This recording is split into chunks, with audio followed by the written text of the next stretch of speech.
¿Cómo se hace un análisis de riesgo? ¿Cómo lo hacéis? Por ejemplo, si lo puedes contar, ¿no? En Ferrovial. Analizar riesgos, en una compañía se hacen a distintos niveles, ¿no?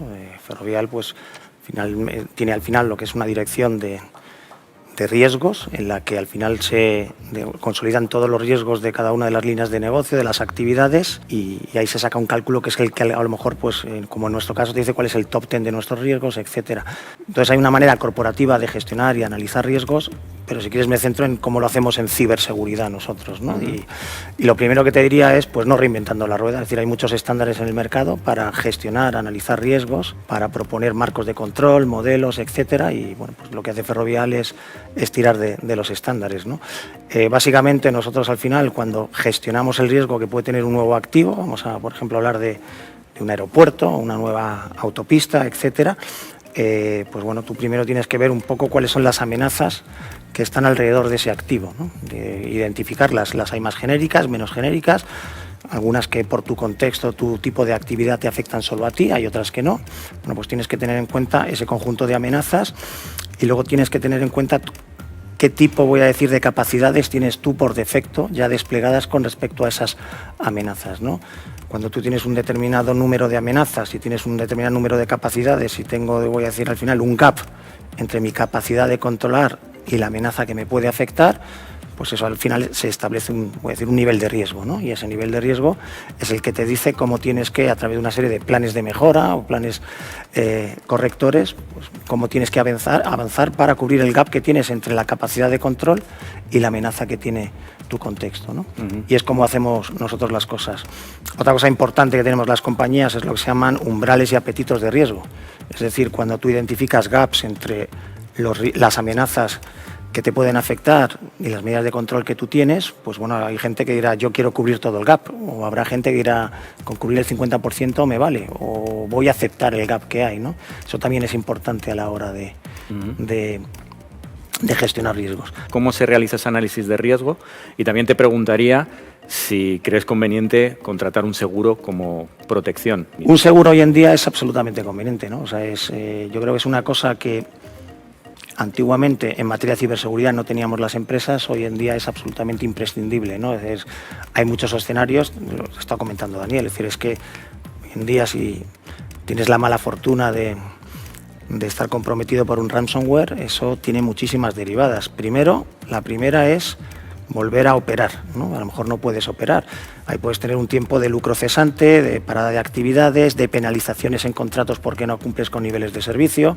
Bueno, empiezas a sumar, es mucho dinero. La segunda componente después es lo que cuesta recuperarte de aquello, que también es una pasta muchas veces, ¿no?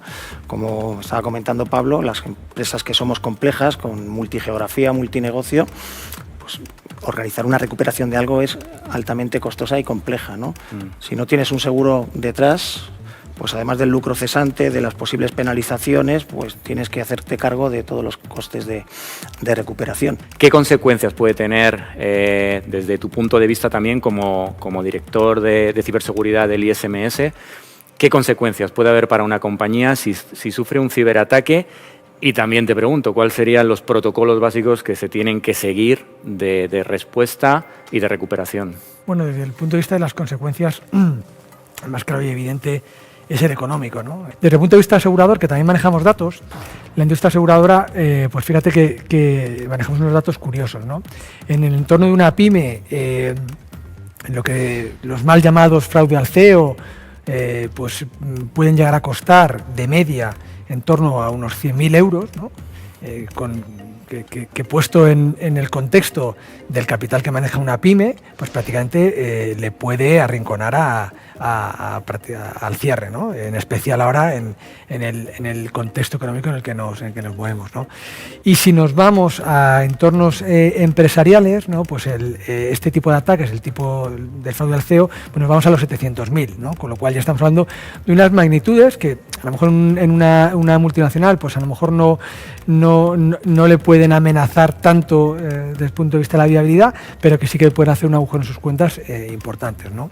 El segundo, te diría yo, es el impacto es el reputacional, ¿no? Donde aquí, pues bueno, yo creo que podemos encontrar bastante heterogeneidad, porque hay compañías en las que a lo mejor tienen menos perfil desde el punto de vista de contacto con el cliente final, con el cliente doméstico, y a lo mejor pues este aspecto pues no le toca tanto de lleno. Pero en otras compañías que por su naturaleza o por su ciclo de negocio puedan tener mucho más contacto, probablemente ahí sí que veamos un intangible, porque además eso es muy difícil, es un daño que es muy difícil de medir, que también sea pues bastante grande e importante, ¿no? Y el que dejo para el último, que yo considero que es el más importante, es la propia viabilidad de la empresa, ¿no?